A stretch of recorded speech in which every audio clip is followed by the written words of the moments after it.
Assalamualaikum warahmatullahi wabarakatuh. A'udzu billahi samiil alim minasy syaithanir rajim. Bismillahirrahmanirrahim. Alhamdulillahi rabbil alamin wassalatu wassalamu ala sayyidil mursalin sayyidina maulana Muhammad wa ala alihi wa ashabihi ajma'in wa la hawla wa la quwwata illa billahil aliyyil azim. اللهم افتح لنا حكمتك وانشر علينا رحمتك من خزائن رحمتك يا أرحم الراحمين. اللهم افتح لنا فتوح العارفين واجعلنا من العلماء العاملين واجعل أعمالنا خالصة لوجهك الكريم. اللهم انفعنا بما علمتنا وعلمنا ما ينفعنا وزدنا علما وارزقنا فهما والحمد لله على كل حال ونعوذ بالله من حال أهل النار وصلى الله على سيدنا محمد وعلى آله وأصحابه أجمعين والحمد لله رب العالمين. Bapak-bapak dan ibu-ibu, kita awal bulan ya, Al-Quran ya. Ayat keberapa? Surat apa? Lupa saya. Surat At-Taubah ya. At-Taubah 36. 37. Oh ya. Ya. Surat At-Taubah ayat 37. Ya.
Ya.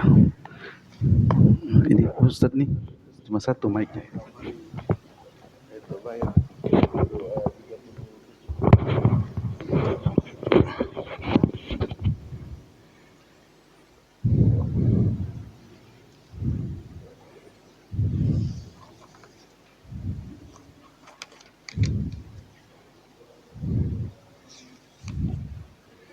إنما هو فيا أيها الناس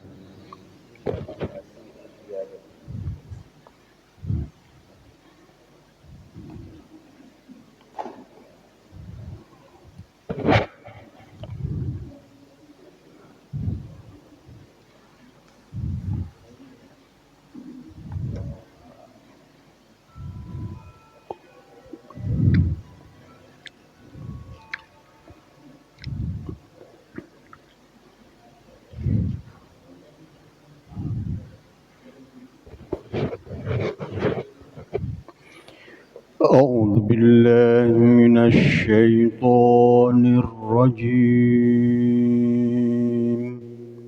أعوذ بالله من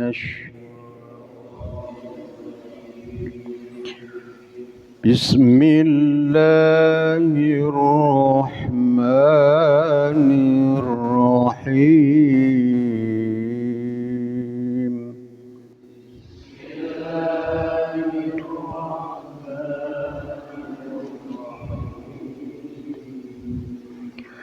إنما النسيء زيادة في الكفر يضل به الذين كفروا إنما النسيء زيادة في الكفر يضل به الذين كفروا الذين كفروا يحلونه عاما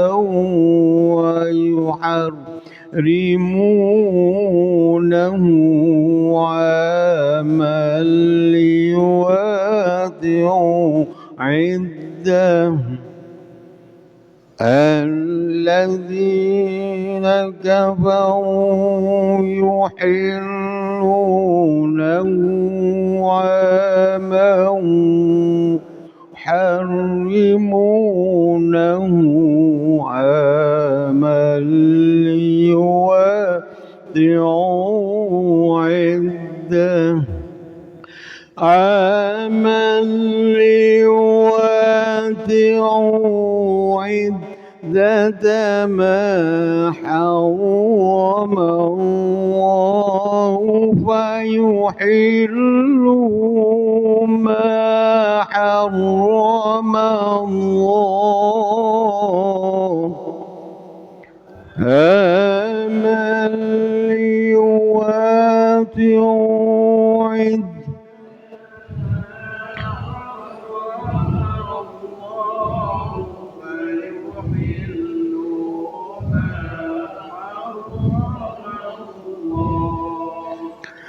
زين لهم سوء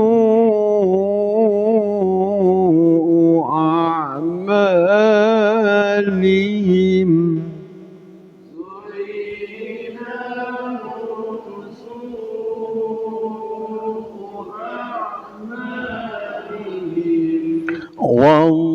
والله لا يهدي القوم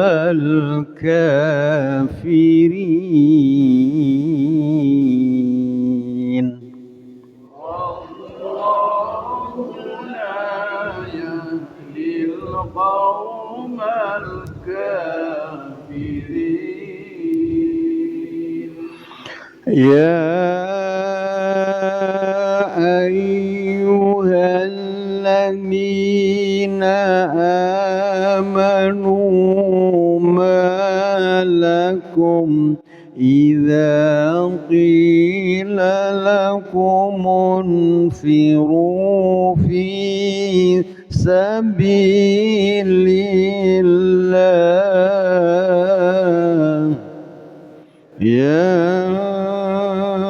أيها الذين آمنوا لكم إذا قيل لكم انفروا في سبيل الله ما لكم إذا قيل لكم انفروا في سبيل الله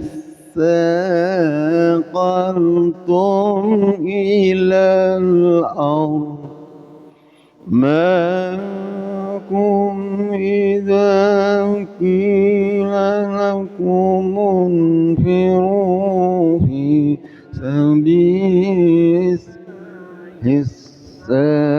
ثاقلتم إلى الأرض أرضيتم بالحياة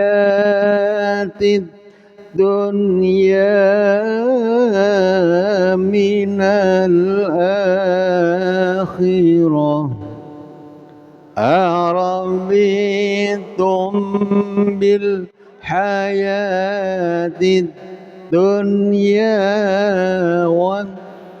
والآخرة فما متاع الحياة الدنيا في الآخرة إلا قليل.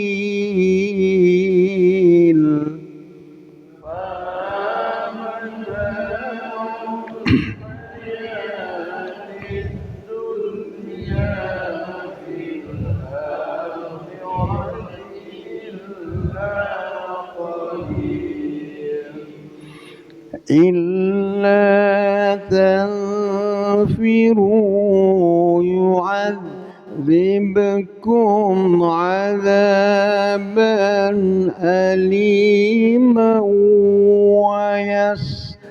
ويستبدل قوما غيركم إلا يعذبكم عذابا أليما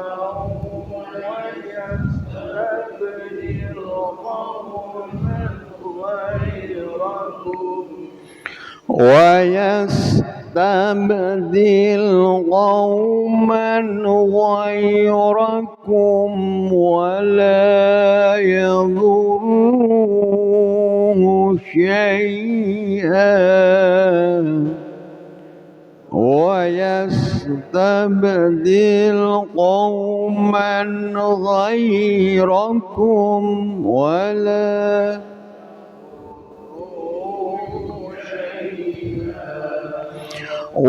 والله على كل شيء قدير.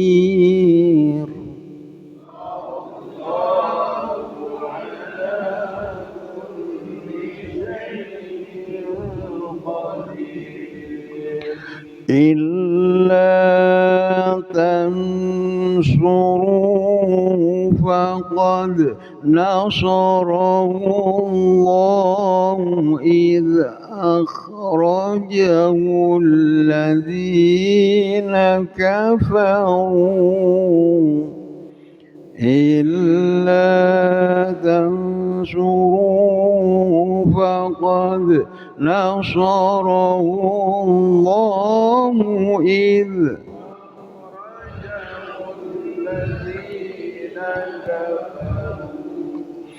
الذين كفروا ثاني اثنين إذ هما في الغار إذ يقول لصاحبه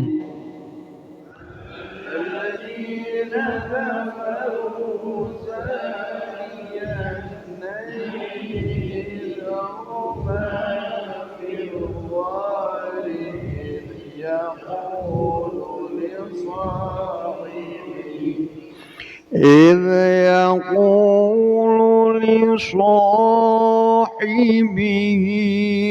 لا تحزن إن الله معنا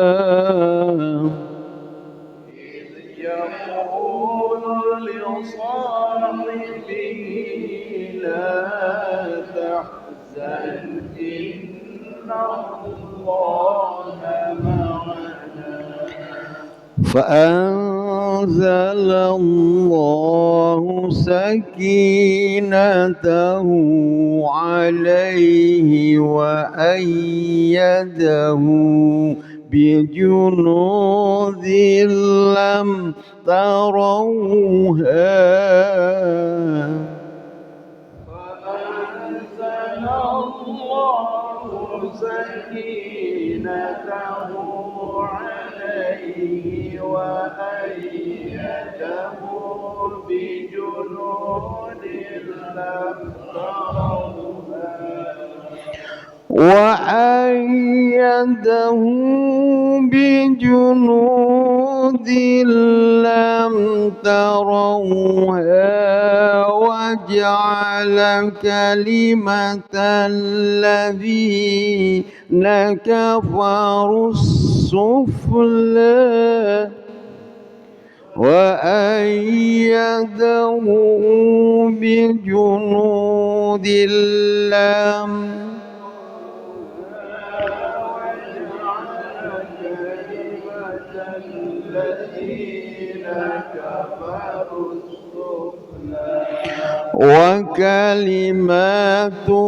وكلمة الله هي العليا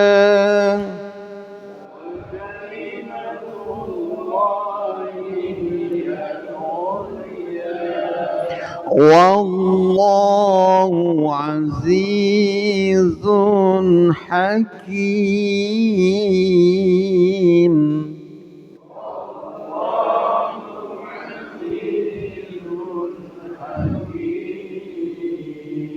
صدق الله العظيم.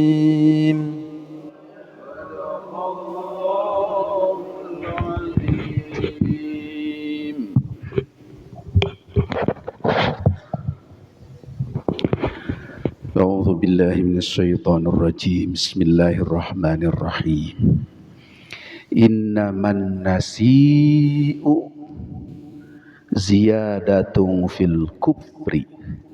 Innama bahwasanya an-nasi'u mengulur-ngulur atau mengundur-ngundur masa bulan haram, ziyadatun adalah menambah-nambah fil kufri pada kekufuran. Kita mundur satu ayat sebelumnya itu menerangkan tentang ketetapan Allah berkaitan dengan bulan hurum. 1 tahun ada 4 bulan hurum sejak penciptaan langit dan bumi. 4 bulan tidak disebut dalam ayat ini bulan apa, tapi diterangkan dalam hadis Rasulullah, yaitu 1 bulan Dzulqa'dah bulan ini, 2 bulan Dzulhijjah, 3 bulan Muharram, 4 bulan Rajab. Itu sudah ketetapan Allah. Ternyata zaman jahiliyah sebelum Quran diturun, orang jahiliyah seenaknya ngerubah-rubah. Bulan itu diubah-ubah sesuai dengan kepentingan mereka. Kita ubah aja, nanti bulan depan aja bulan hurumnya. Sekarang bulan biasa. Kepentingan apa? Macam-macam. Ada kepentingan bisnis, ada kepentingan politik, ada kepentingan keamanan. Padahal ketetapan itu datang dari Allah tentang bulan 4. Jadi pernah terjadi diubah-ubah oleh mereka. Ini zaman jahiliyah. Rata-rata karena dia ingin menyerbu musuhnya sekarang, padahal bulan hurum oleh mereka diubah. Bulan hurumnya bulan depan, sekarang bukan, gitu. Itu politik tuh, politik kekuasaan. Ya, politik, ekonomi dan sebagainya tuh oleh mereka diubah-ubah. Nah, itu kekerjaan jahiliyah. Maka ayat ini menegaskan kelakuan merubah-rubah bulan itu padahal sudah ditetapkan oleh Allah, itu perbuatan dosa. Ya, perbuatan dosa disebut sini ziyadatung fil kufri, bertambah-tambah pengingkarannya. Jadi saya ingat kepada kelakuan orang Yahudi yang merubah-rubah bulan dari Allah. Kemarin kita baru selesai puasa Ramadan ya. Kata ahli sejarah, dulu orang Yahudi itu, umat Nabi Musa, puasanya bulan Ramadan juga. tapi oleh mereka diubah-ubah. Ramadan sekarang mah lagi panas, ntar aja deh diundurin bulan depan puasanya gitu. Ternyata para tokohnya itu mau lagi, usulan masyarakat dikabulkan. Lama-lama bulan Ramadan hilang dari mereka. Padahal asalnya kewajiban puasanya umat Nabi Musa itu bulan Ramadan. Karena mereka seenaknya merubah-rubah waktu, hilang. Nah ini tidak boleh terjadi di kalangan umat Islam. Maka alhamdulillah sejak ditetapkan oleh Al-Quran, ditetapkan oleh Rasulullah, puasa Ramadan tetap bulan Ramadan, haji tetap bulan haji, bulan hurum tetap bulan itu. Itulah alhamdulillah hebatnya Islam. Dulu pengalaman zaman dulu Bani Israel itu banyak berubah-ubah, Pak.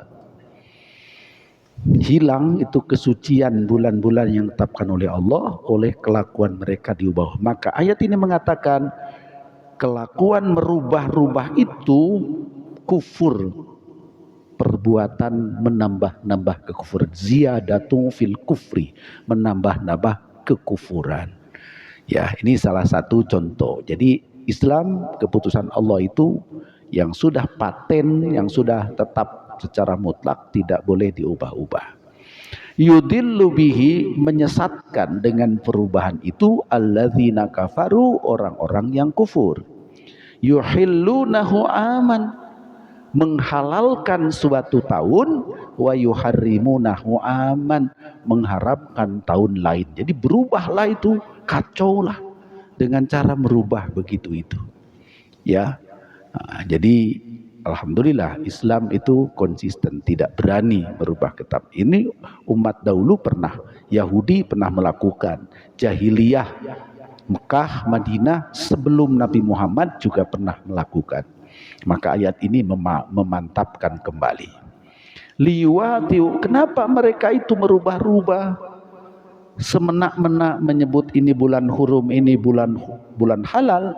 Liwatiu, supaya cocok mereka itu iddata, pada hitungan maharramallah, apa yang diharamkan oleh Allah, fayuhillu, lalu mereka halalkan maharramallah, apa yang diharamkan itu. Jadi betul-betul akibatnya mereka merubah-rubah hukum, halal jadi haram, haram jadi halal, khusus menyangkut masalah waktu. Maka alhamdulillah sampai sekarang kita ini umat Islam aman ya. Bulan haji tetap ya, beda-beda dikit. Lebaran itu mah ijtihadiyah dah, beda sehari doang. Tapi kagak sebulan. Kagak sampai sebulan. Kalau beda hari soal hijab dan ru'yat itu mah ijtihadiyah saja. Selisih sehari mah itu wajar, karena urusan perbedaan tentang hilal dan perbedaan dengan apa, ikhtilaful matali. Tapi tidak sampai merubah, tetap ini Ramadan, ini tetap Syawal, tetap Zulhijjah. Umat Islam tetap ya. Jadi yang mereka lakukan betul-betul merubah bulan tadi, itu menyesatkan. Zuyyina lahum, menghiasi terhadap kelakuan mereka itu, su'u a'malihim, buruk kelakuan mereka seperti bagus. Jadi ide mereka merubah-rubah itu yang sebenarnya buruk, mereka rasa itu baik. Nah, padahal itu tidak boleh merubah-rubah kalau sudah ketetapan Allah ya. Wallahu, dan Allah la yahdi, tidak akan memberi petunjuk al-qaumal kafirin, kepada kaum yang kafir itu. Jadi khusus penetapan waktu ibadat itu dari Allah ya. Waktunya saum yang wajib bulan apa. Jadi jangan diubah-ubah lagi. Ramadan tetap Ramadan. Kewajiban bulan hurum di mana tidak boleh ada peperangan. Bulan Rajab banyak-banyak ibadah, jangan bikin keonaran, itu Rajab. Juga bulan Dzulhijjah, Dzulqa'dah, Muharram itu juga. Saya sempat menerangkan hikmahnya bulan hurum, Dzulqa'dah, Dzulhijjah, Muharram. Ini sejak langit diciptakan, coba kata Allah. Ya. Padahal langit diciptakan, manusia belum ada itu. Tapi Allah sudah menetapkannya. Lalu kemarin saya uraikan waktu Walimatus Safar. Rasulullah haji cukup 3 pekan. Tapi Allah nyiapkannya 3 bulan. Maksudnya supaya suasana kondusif itu 3 bulan. Zulqa'dah, Dzulhijjah, Muharram. Pada Rasulullah itu berangkat haji dari Madinah ke Mekah, bolak-balik jalan kaki cukup 3 pekan atau 20 hari cukup. Tapi Allah siapkannya 3 bulan, harus aman. Zulqa'dah, Dzulhijjah, Muharram. Kenapa? Allah tahu haji itu bukan sekedar zaman Rasulullah, akan terus berkembang dan betul sampai sekarang. Sehingga Allah menyiapkan waktu yang cukup supaya yang datang dari bencongan, ya bencongan, yang datang dari Amerika, dari mana, cukup waktu. Maksudnya apa? Waktu itu jangan ada kekacauan apapun, supaya aman orang ibadat haji dari berbagai pelosok sedunia. Itu Allah sudah tahu sejak penciptaan langit dan bumi. Kalau saja pertimbangan itu pertimbangan sesaat ketika Rasulullah saja, maka tidak perlu 3 bulan. Bulan hurum itu sebulan juga cukup. Kalau memang pertimbangannya suasana zaman Rasul. Tapi Allah tahu ini Islam akan sampai kiamat. Umat Islam menyebar kemana-mana, seluruh pelosok bumi. Maka bulan hurumnya disiapkan 3 bulan berturut-turut, plus 1 yang terpisah adalah Rajab. Nah, ada orang mengatakan, tafsir Ibnu Katsir mengatakan Zulqa'dah, Dzulhijjah, Muharram itu memang dicanangkan supaya kondusif, aman, tentram, tanpa gangguan untuk orang yang berangkat haji, baik berangkat di sana maupun pulangnya. Maka 3 bulan. Hebat ya, ini luar biasanya. Rajab untuk apa? Untuk umroh. Maka Rajab juga harus aman. Nanti bisa dipakai umroh, karena umroh mah tidak wajib seperti haji, tapi disiapkan waktunya. Walaupun umroh setiap bulan boleh, tapi khusus Rajab itu ada ulama mengatakan salah satunya bulan bagus untuk umroh. Nah, silahkan Bapak catat, kita berangkat yuk. Rajab kan masih lama, bareng sama saya. Kan sekarang bulan haji nih, Muharram, Safar, Mulud, Silimulud, Jalban, Laki, Rajab, pasti 7 bulan. Kalau sehari Bapak nyimpen 5 juta, 35 juta itu enteng, itu 30 juta itu pas. Yuk kita berangkat dari sekarang. Yang nggak berangkat haji kan, di sini kan lumayan ada 40 orang nih, 1 bus itu. Dari sini di sana 1 bus, kita nggak berpisah. Kalau mau ya, nggak usah gede-gede, 5 juta sebulan pas. Itu ada tafsir Ibnu Katsir mengatakan Rajab dijadikan bulan hurum salah satunya untuk memudahkan orang yang mau umroh. Oleh karena itu setahun itu yang puncaknya haji, lalu di tengah-tengah tahun, nah ada jarak itu, ada jarak ke bulan haji itu untuk umroh. Maka Rajab itu dibikin bulan yang aman juga, termasuk bulan hurum. Ya baik, itu mah urusan terserah Bapak lah. Ya, itu tentang ibadat. Jadi unsur bulan hurum itu ada kaitan dengan jaminan keamanan ibadah. Itu ada hubungan dengan bulan hurum tadi. Dah. Sekarang masuk kepada perjuangan lagi, ya, yaitu perjuangan mempertahankan eksistensi Islam. Kadang-kadang tidak bisa tidak harus punya angkatan bersenjata, harus siap untuk perang, bela negara, bela agama.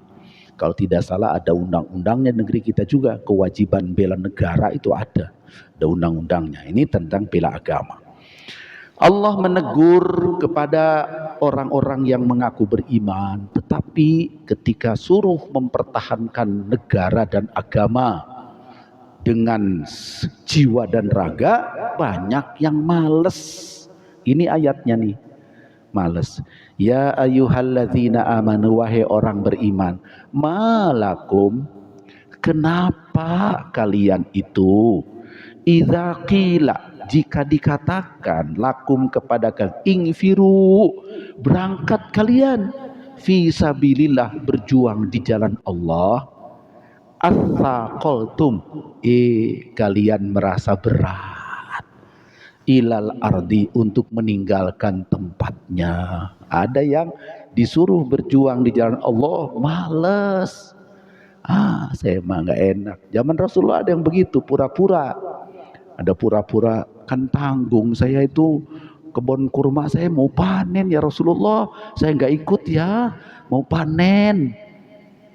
Ada macam lagi. Jadi banyak orang yang enggan untuk ikut berjuang, terutama ketika datang kewajiban perang, karena musuh sudah mengancam. Kalau kita tidak songsong, tidak lawan, kita dilibas. Rasul perintahkan, mari kita berangkat perang. Banyak yang malas katanya waktu. Atsaqaltum ilal ard.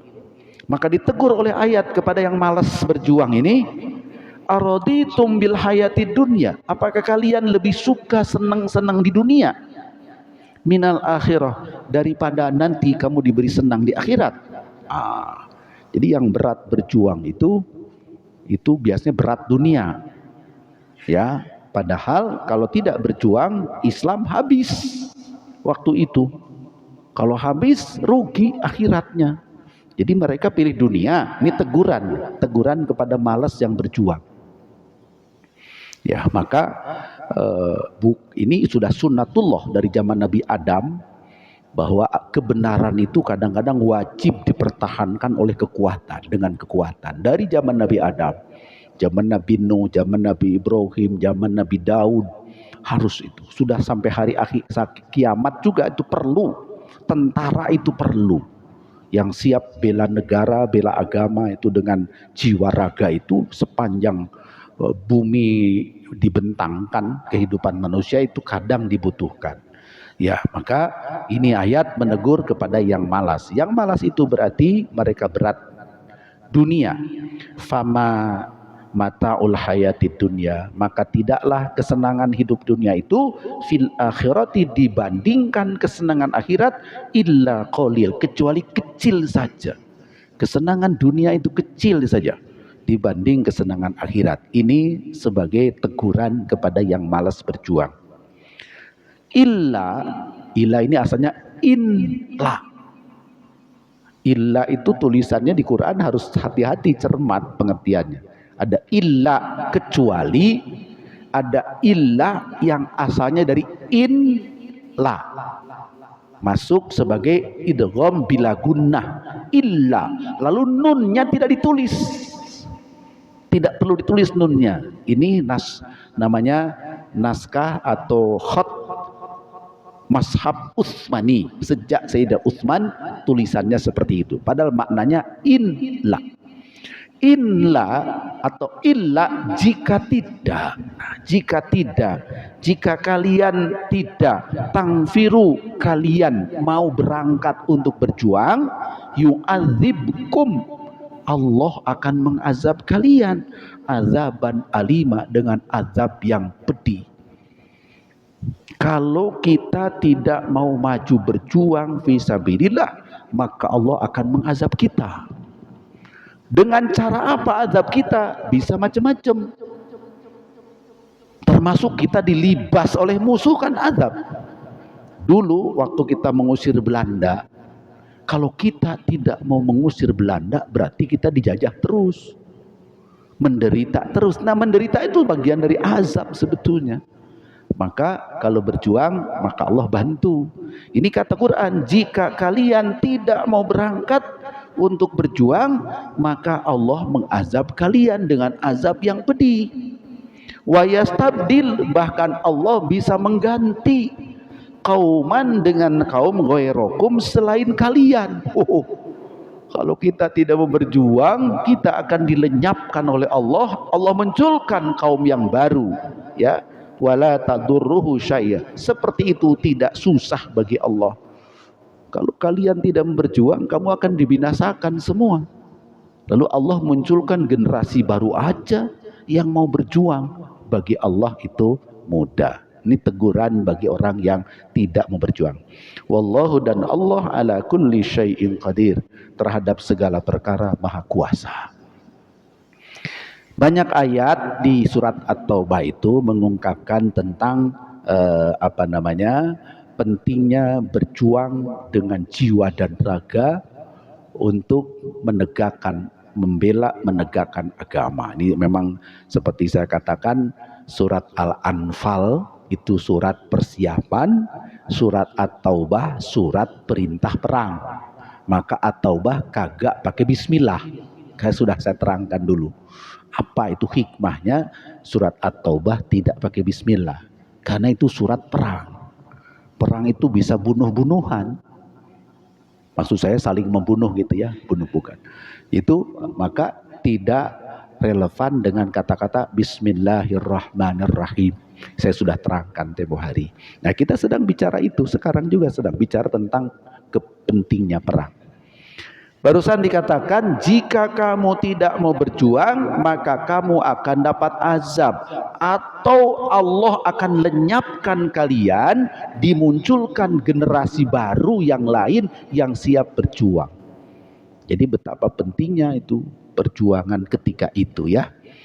Ada lagi ini, illa lagi nih, jika tidak juga, jika kamu tidak juga mau berjuang mempertahankan agama, illa jika tidak tangsuruhu, kalian mau menolongnya. Nah, nyah ini siapa? Nabi Muhammad. Karena andai kata semua orang tidak mau perang, Nabi Muhammad sendiri siap, gitu Pak. Demi tegaknya agama, kalau semua tidak ada yang mau, Rasulullah sendirian siap. Nah, maka langsung ayatnya tuh, jika kamu tidak mau menolong Rasulullah yang siap berjuang sendiri, tapi kamu tidak mau, apa kata? Faqad nasarahu, sungguh telah menolong kepada Kangjeng Nabi Muhammad siapa? Allahu, Allah. Idz, ketika akhrajahu, mengeluarkan Rasulullah, alladzina kafaru, orang-orang kafir. Maksudnya mengeluarkan, mengusir. Ketika orang-orang kafir mengusir Rasulullah, Allah tetap menolong Nabi Muhammad. Jadi jawabannya, andai kata semua orang tidak mau menolong Rasulullah dalam perjuangan, maka Allah tetap akan menolongnya. Maka berbahagialah orang yang menolong Rasulullah itu, karena dia adalah berjuang dengan Rasulullah dan akan mendapat pahala terbaik dari Allah. Nah, andai kata semua manusia juga tidak mau nolong, Allah tetap akan menolong. Dan ini sudah dilakukan oleh Allah pertolongan itu. Nih, tsaniyat naini, ketika Rasulullah berdua, satu di antara orang yang berdua. Idhuma, ketika dua orang itu fil ghari, berada di dalam gua Sur. Jadi ketika Rasulullah diusir, mau ditangkap, dibunuh, lalu Rasul diperintah Allah untuk hijrah, ternyata mengambil teman satu untuk menemani. Siapa dia? Abu Bakar As-Siddiq. Jadi sebetulnya itu udah Nabi Muhammad sudah di ujung tanduk seorang ya. Udah setiap saat kalau tidak pertolongan Allah itu terbunuh sudah. Karena seluruh tokoh Mekah saat itu sepakat Muhammad tangkap hidup atau mati. Tuh, hidup atau mati. Malam-malam sudah disiapkan tim pembunuh. Anak-anak muda untuk membunuh Rasulullah ke rumah Rasulullah. Gagal, Nabi Muhammad lolos. Lalu Nabi Muhammad dicari, diumumkan siapa dapat menangkap Muhammad dapat hadiah 100 ekor unta. Semua orang nyari Nabi Muhammad, lalu masuk ke dalam gua Sur, cuman berdua. Ini ayatnya nih, berdua dengan Sayyidina Abu Bakar. Idhuma fil ghar, ketika duanya dalam gua.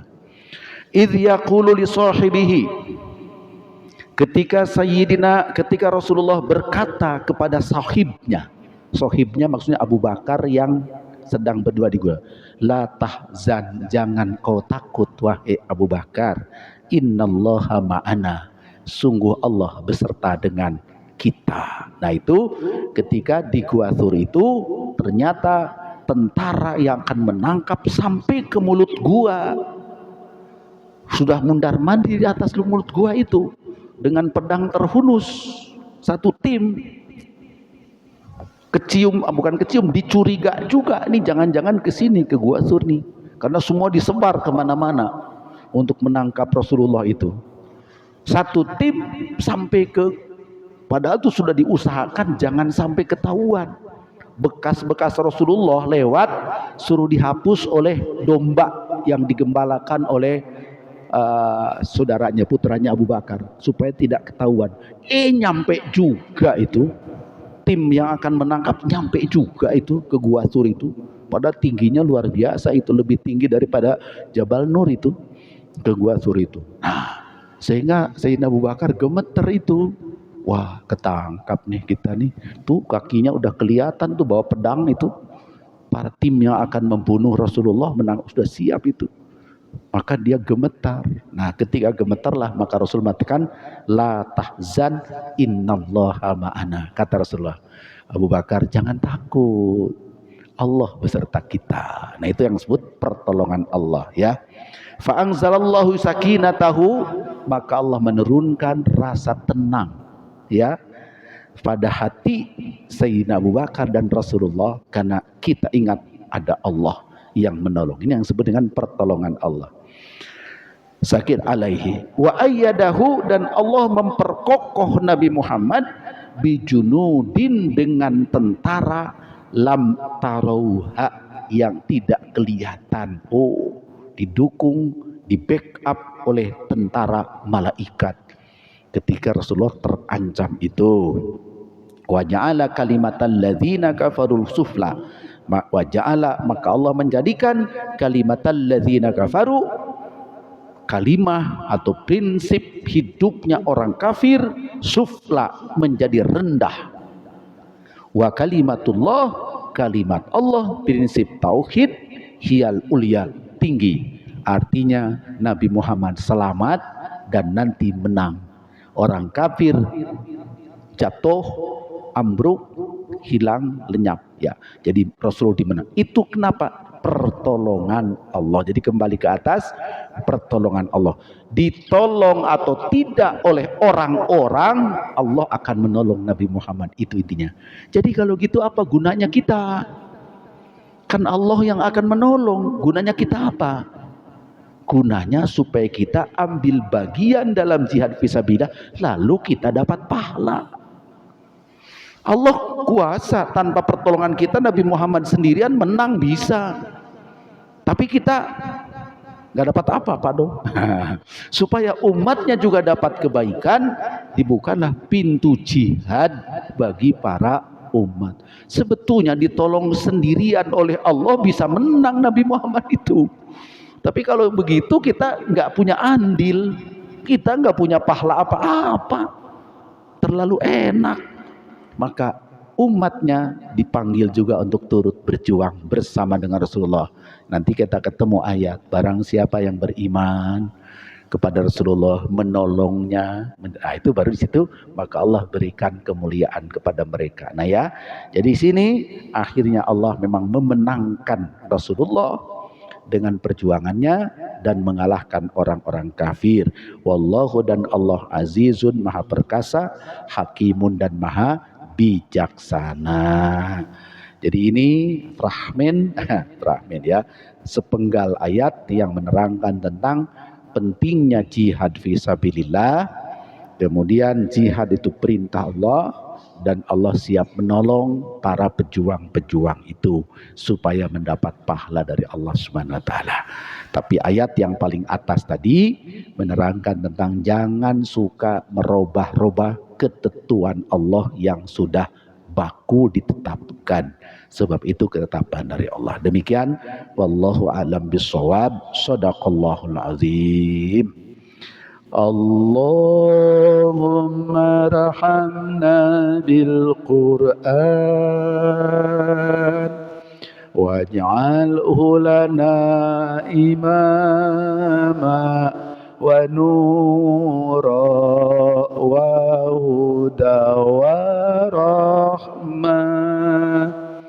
اللهم ذكرنا منه ما نسينا وعلمنا منه ما جهلنا وارزقنا تلاوته آناء الليل وأطراف النهار واجعله لنا حجة يا رب العالمين. وصلى الله على سيدنا محمد وعلى آله وأصحابه أجمعين والحمد لله رب العالمين والسلام عليكم ورحمة الله وبركاته.